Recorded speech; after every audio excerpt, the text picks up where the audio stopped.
Beaucoup de problèmes d'électricité peuvent être résolus seulement avec les deux lois de Kirchhoff et la loi d'Ohm. Dans cette vidéo, on va voir le cas des résistances série et résistances parallèles. Commençons par le cas des résistances série. Imaginons qu'on a trois résistances, R1, R2, R3, en série, et qu'on voudrait savoir à quoi correspond leur résistance équivalente. C'est un problème très simple qui se résout grâce à l'additivité des tensions. Donc si on note U1, U2 et U3, les tensions aux bornes de ces trois résistances, et I, le courant les traversant, donc grâce à la loi des nœuds et au fait que ces dipôles ne soient que des résistances, on sait très bien que ce courant I sera le même à la sortie. La résistance équivalente, c'est la résistance telle que si traversée par le même courant I, devra afficher la même tension U. C'est-à-dire que la même tension U aux bornes de A et B devra se retrouver ici aux bornes de la résistance équivalente.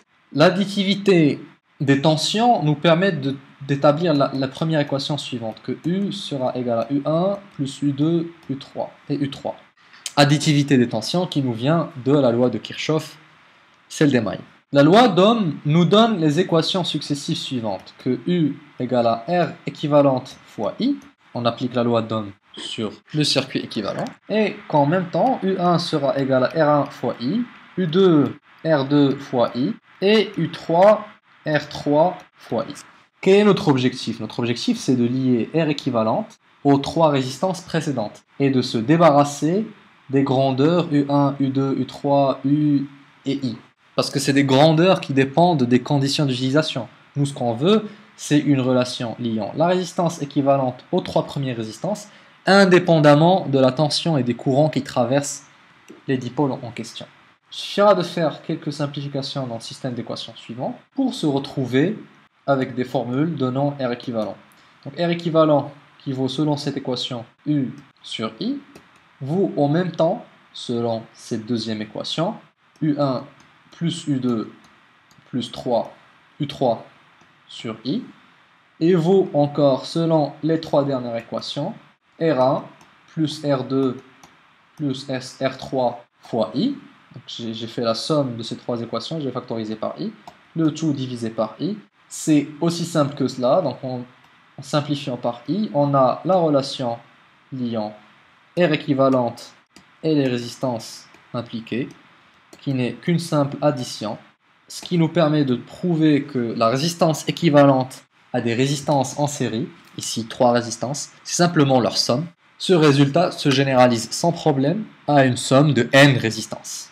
Voici donc pour le cas des résistances en série. Le cas des résistances parallèles se traite avec le même principe. Si l'on se donne donc trois résistances R1, R2 et R3 en parallèle et qu'on souhaite calculer la résistance équivalente, à savoir celle qui affichera la même relation tension-courant que le cas des trois résistances.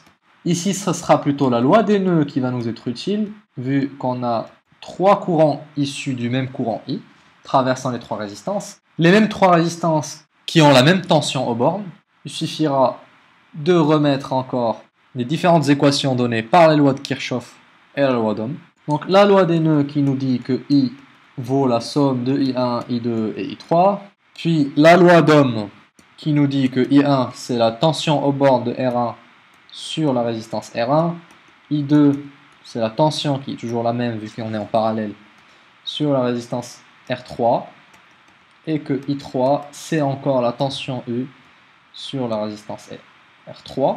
Et par définition de la résistance équivalente, c'est celle qui nous réalise la relation U égale à R équivalente fois le gros courant I. Et en rassemblant toutes ces équations, on peut exprimer R équivalente comme le rapport entre U et I, qui vaut en même temps le rapport entre U et la somme des courants. Donc on a utilisé cette équation, on a utilisé cette équation, reste les trois autres, reste à utiliser les trois restantes, et donc R équivalente vaut U sur la somme de U sur R1 plus U sur R2 plus U sur R3. On a une première simplification par U qui se dégage, et que donc R équivalente c'est la somme des inverses des trois résistances, ce qui nous donne que si on inverse toute la relation ici, 1 sur R équivalent égale 1 sur R1 plus 1 sur R2 plus 1 sur R3 qui se généralise facilement à plusieurs résistances. Et donc là, on voit la première application basique des lois de Kirchhoff et de la loi d'Ohm, c'est de pouvoir simplifier des circuits et dégager par exemple des résistances équivalentes grâce aux équations que nous fournissent les lois de Kirchhoff.